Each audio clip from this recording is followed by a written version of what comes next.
Ética e Política, por Renato Janine Ribeiro. Bom dia, professor Renato Janine Ribeiro. Professor, as manifestações que nós vimos no último sábado, dia 19, contra o governo Bolsonaro e anteriormente a favor do governo, que mensagem que elas trazem e o que elas representam para a sociedade brasileira? As manifestações contra o governo indicam que uma parte da sociedade, que até agora receava sair às ruas por medo do contágio, medo da Covid, mas que está muito descontente com a forma pela qual o governo está conduzindo o combate à pandemia, ou não está combatendo a pandemia, como assim entende essa parte da população, sentiu-se encorajada, por um lado, pela vacinação, por outro lado, continuou tomando os cuidados necessários, mantendo o distanciamento e, finalmente, sentiu que sua paciência tinha se esgotado e que, se o Brasil não reagir de maneira firme, o desastre é inevitável, talvez chegando a 1 milhão de mortos até o final do ano, ou pelo menos a 700 ou 800 mil, que é devastador, que significa uma quantidade de mortos gigantesca. Está circulando nas redes um vídeo sem autoria declarada que contrasta declarações de Fernando Henrique, Lula, Dilma e Temer perante mortes de às vezes dezenas, no máximo 1 ou 2 centenas de pessoas, tragédias como a Boate Kiss, o avião da Chapecoense, um avião da TAM, e todos os presidentes manifestaram seu pesar por isso. Agora, 100 mortos são o que morre hoje no Brasil, às vezes em 1 hora, e esses presidentes manifestaram a sua compaixão, o seu sentimento, a solidariedade com as vítimas. E hoje que já morreram 500 mil brasileiros, pelo menos, se não for mais, pelo cálculo do ex-ministro do próprio presidente Bolsonaro, Nelson Teich, há uma subnotificação, mas 500 mil significa o quê? Pelo menos 5 mil vezes o número de mortos do voo da Chapecoense.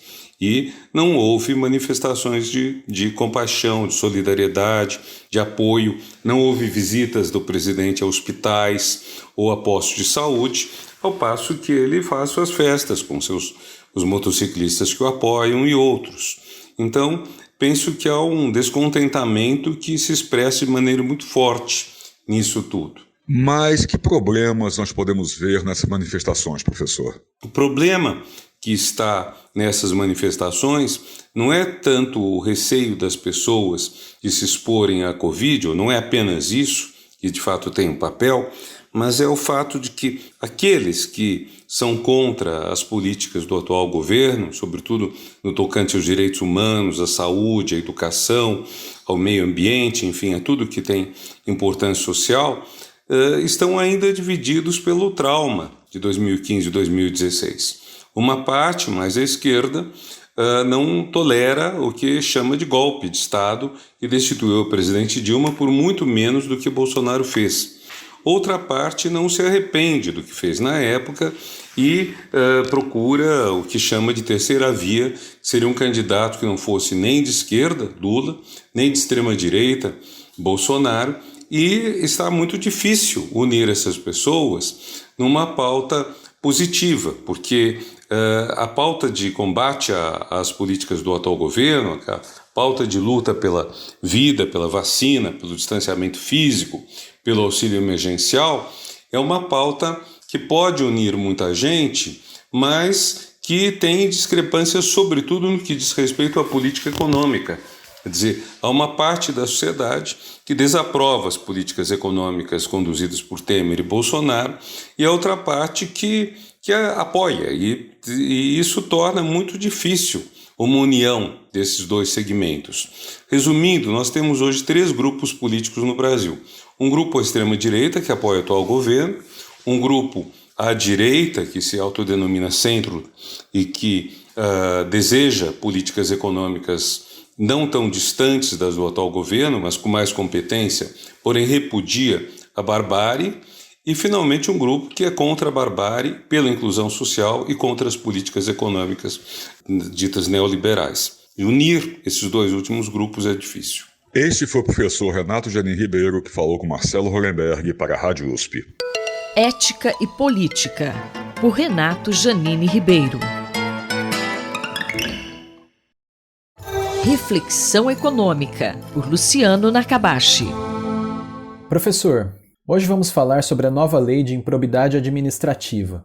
Quais efeitos ela pode ter? Quando a gente olha essa nova lei da improbidade administrativa, o que a gente percebe é que há um relaxamento na possibilidade de punição de agentes públicos que acabam causando prejuízo, né, de uma forma não intencional sobre o patrimônio público.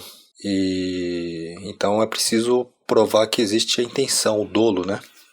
Então, à primeira vista, esse ponto parece até ser justo, mas a gente sabe que é muito difícil provar um dolo quando há alguma ação que acaba resultando em danos aos recursos, né, públicos. E também a questão da prescrição, do prazo de prescrição, né, de multas, por exemplo, reduzindo esse prazo. Então, quando a gente olha essa questão dessa nova lei, a questão de não poder se prender após julgado e condenado em segunda instância, que aconteceu recentemente também, é uma força no sentido de aliviar ou de tornar a impunidade, na verdade, mais fácil, né? Num país, se a gente for pegar historicamente o nosso país, é um país onde a impunidade serve somente para aquelas pessoas de classes mais baixas, tanto politicamente quanto economicamente, né? O que a gente percebe é um país muito desigual em termos de renda, mas em termos também de justiça. Para quem que a justiça funciona, para quem que de fato as leis são válidas, quem de fato é punido. Então a gente percebe isso de forma muito forte no Brasil. Isso é uma característica que vem desde os tempos coloniais. E essas mudanças que vêm ocorrendo nesse governo, né, eu acho que não tem como dissociar que vem ocorrendo no governo Bolsonaro, acaba facilitando a impunidade de uma forma geral, né, de desvios e atividades que acabam causando dano, não somente nessa questão dessa nova lei da improbidade administrativa, mas também essa questão da prisão de segunda instância, da não possibilidade. Então a gente percebe que a Lava Jato acabou provocando, né, uma reação desses grupos que têm poder político, poder econômico, e a gente está vendo um retrocesso nesse sentido. E sobre os efeitos econômicos, o que podemos esperar? Os efeitos econômicos são perversos, acaba prejudicando o desempenho econômico, porque se a gente tem instituições, regras que favorecem corrupção, por exemplo, primeiro que está tirando a parte meritocrática, né? As pessoas receberem um retorno através do próprio esforço. E a corrupção acaba servindo também como um imposto, né, produtivo, porque esse dinheiro desviado não volta para o público. Além de ser um imposto, é um imposto que não volta em termos de serviços, né? E de toda essa impunidade que acaba fazendo com que, em primeiro lugar, desincentiva a atividade produtiva. Então, o esforço, de fato, pelos dois motivos, né? As pessoas vão querer ter poder político e econômico para ganhar de uma forma ilícita e não, né, de forma a fazer um investimento produtivo, atividades legais, etc. Acaba aumentando ainda mais a injustiça social que já existe muito fortemente no nosso país, e acaba, né, sendo mais uma fonte de manutenção de uma situação que é muito negativa em termos econômicos e sociais no nosso país, que é histórico, né? A gente estava percebendo uma mudança com a Lava Jato, mas fica muito claro esse tipo de reação que vem, né? Certamente tem a classe econômica também ali, mas muito mais explícito a classe política alterando as regras em favor próprio. Então é um retrocesso, né? Um retrocesso, o que a gente vem percebendo em termos das normas para que se puna de fato os agentes que cometem ilegalidades, corrupção, e o último ponto é que isso acaba sendo exemplo para toda a população. Se os ricos e poderosos economicamente e politicamente eles não agem de acordo com as regras, eles estão dispostos a sempre estarem levando vantagem de forma ilegal, isso acaba sendo um exemplo para que as pessoas façam isso no dia a dia. O professor Luciano Nakabashi, da FEA-USP Ribeirão, conversou com Gabriel Soares para a Rádio USP. Reflexão Econômica, por Luciano Nakabashi. Fique de olho, por Eduardo Rocha. Professor, colírios têm utilidade e tempo de uso limitados e devem ser usados com recomendação e acompanhamento médico. O que são de fato os colírios e para que servem? Olá. Colírios são a forma mais fácil, prática e direta de tratar problemas oculares, sejam inflamatórios, infecciosos, controle da pressão do olho ou mesmo a lubrificação. São muito distintos entre si as formulações, apesar de muitos se apresentarem como frascos com pequenas tampas brancas e muitas pessoas tratarem como aquele colírio que foi bom para mim em um determinado tempo ou foi útil para uma pessoa conhecida, talvez sirva também para o meu problema. Mas esse raciocínio, na verdade, contém erros. Há uma diversidade enorme dentro das classes dos colírios e riscos inerentes com o seu uso sem o acompanhamento médico. Colírios podem ter risco para a saúde?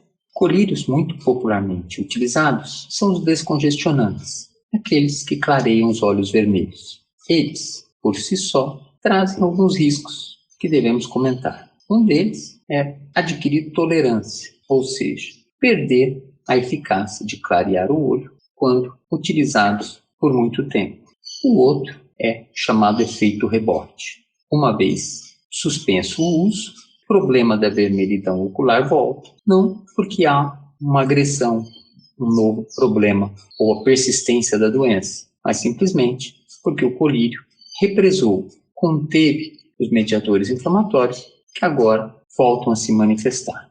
Assim, os descongestionantes são recomendados em situações muito rápidas, em algumas ocasiões, mas não com uso persistente. Da mesma forma, antibióticos podem, depois de um uso prolongado, fazer com que a microbiota se torne mais selecionada e, dessa forma, germes agressivos resistentes a esses antibióticos possam oferecer risco para a saúde ocular.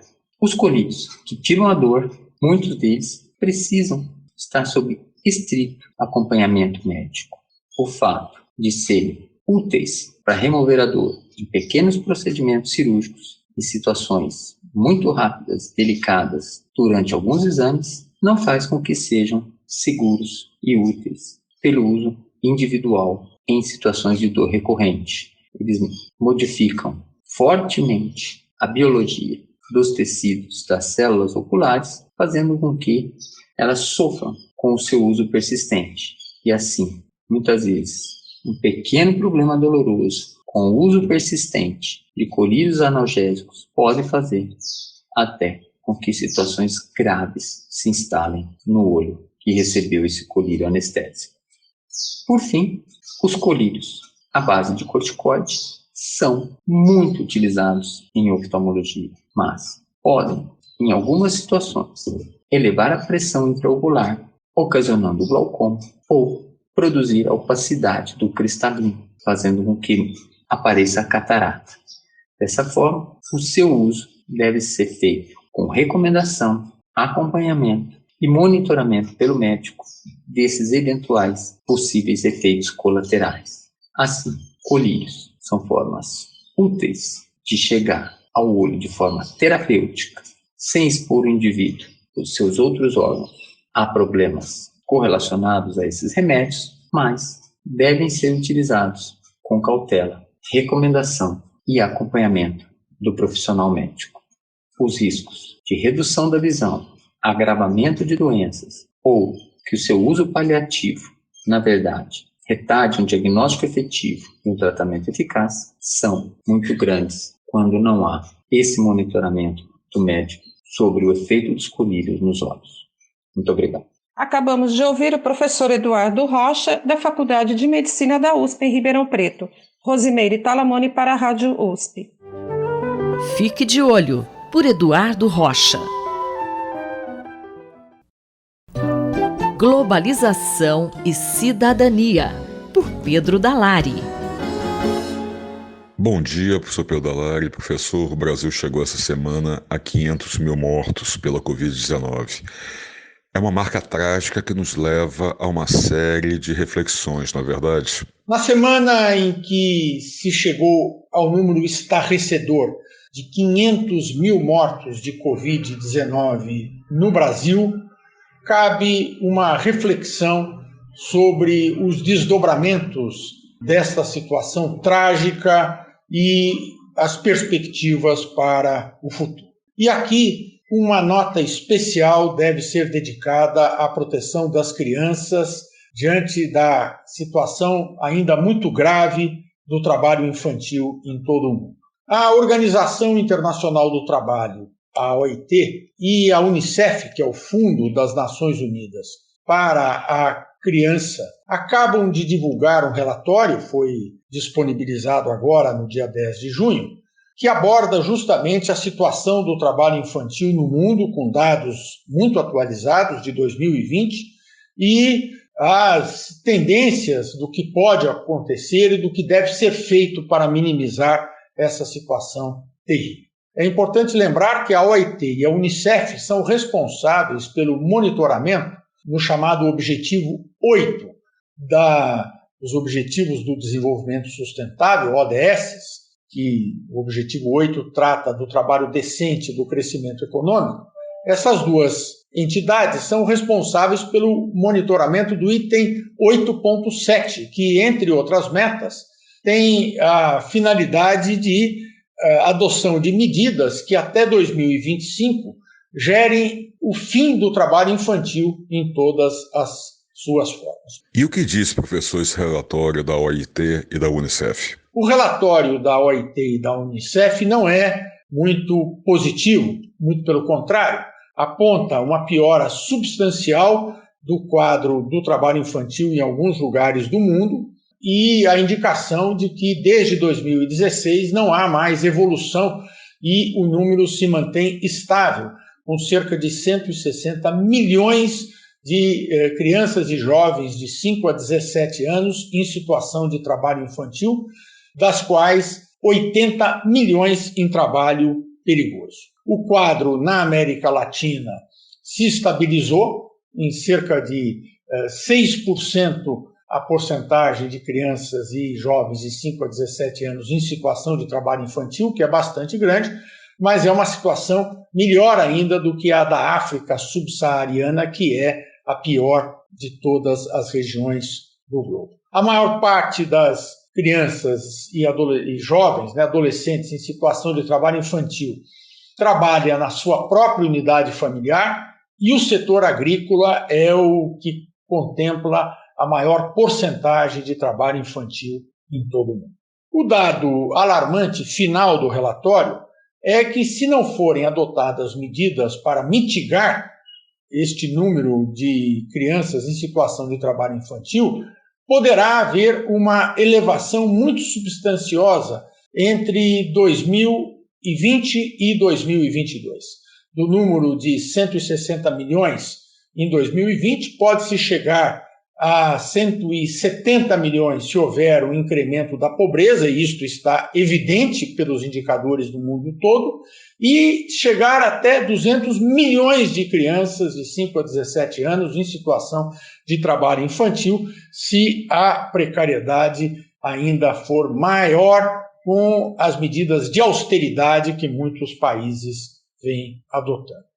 O relatório original da OIT e da UNICEF é muito bom, muito impressionante, está em inglês, mas há um sumário executivo em espanhol, com um resumo e com gráficos muito bem feitos, que eu estou deixando disponível na matéria sobre a coluna que vai no Jornal da USP. Vale a pena a leitura. Este foi o professor Pedro Dallari, que falou com Marcelo Hollenberg para a Rádio USP. Globalização e Cidadania, por Pedro Dallari. Na cultura, o centro está em toda parte, por Martin Grossman. Professor, qual é o tema desta semana? Leila e ouvintes da Rádio USP. Na semana passada, essa coluna se debruçou sobre os preparativos para as comemorações do centenário da Semana de Arte Moderna de 1922, tanto no âmbito da USP como da cidade. Mas nunca é de menos refletir e olhar, né, com atenção para o contexto, seja um contexto histórico, seja um contexto também do contemporâneo desse momento na história do Brasil, que acabou ficando como sendo o grande marco de nosso modernismo, né? Modernismo esse que se tornou uma representação de uma nação jovem, né, como o Brasil, e que continua representando, apesar do que está acontecendo, a nossa inventividade, a nossa contribuição criativa para o entendimento, seja da cultura, seja também das artes. O que é importante salientar é que esse modernismo brasileiro, como os outros modernismos que acontecem no globo, eles têm sim uma relação histórica com o eurocentrismo, né? Que é justamente um processo que vem da colonização, né, da Europa, do globo, né? Lembrando, por exemplo, que no Império Britânico, a expressão máxima que representava esse império era que o sol nunca se punha no Império Britânico. No caso do Brasil, fomos colonizados por Portugal e essas relações ibero-americanas até hoje são referenciais muito importantes para a nossa identidade, né? O que acontece no caso do Brasil é que o contexto maior para o modernismo, que é um momento histórico desse processo civilizatório relacionado ao processo de colonização europeia, é que ele dá continuidade ao iluminismo.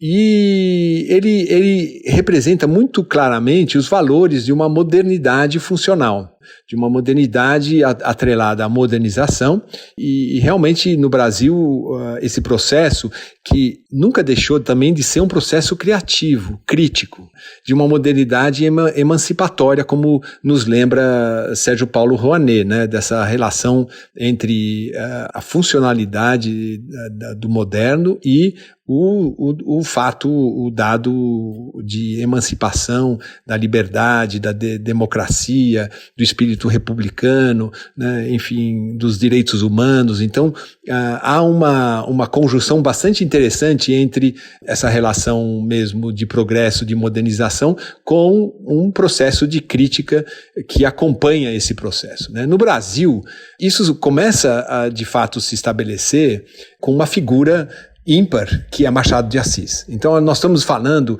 do final do século XIX. Então, o modernismo, sim, no Brasil acontece, ou tem esse marco indicativo do seu início de 1922, mas os princípios, o espírito, o Zeitgeist, né, o espírito de época, já se mostrava e já se colocava com figuras como Machado de Assis. Além de Machado de Assis, quem seria importante lembrar? Além de Machado, figuras ímpar nesse pré-modernismo brasileiro são Marc Ferrer, um dos principais fotógrafos do final do século XIX. Quando eu digo principais, é de fato mundialmente, assim como Machado, que faz parte de uma literatura mundial. E além da fotografia de Marc Ferrer, eu também citaria o Santos Dumont, né, como um artista, como um inventor que foi, mas como um sujeito extremamente original e que deixou uma marca indelével para a história da ciência, da tecnologia, da criatividade humana. O professor Martin Grossmann conversou comigo, Leila Kiyomura, para a Rádio USP. Na cultura, o centro está em toda parte, por Martin Grossmann.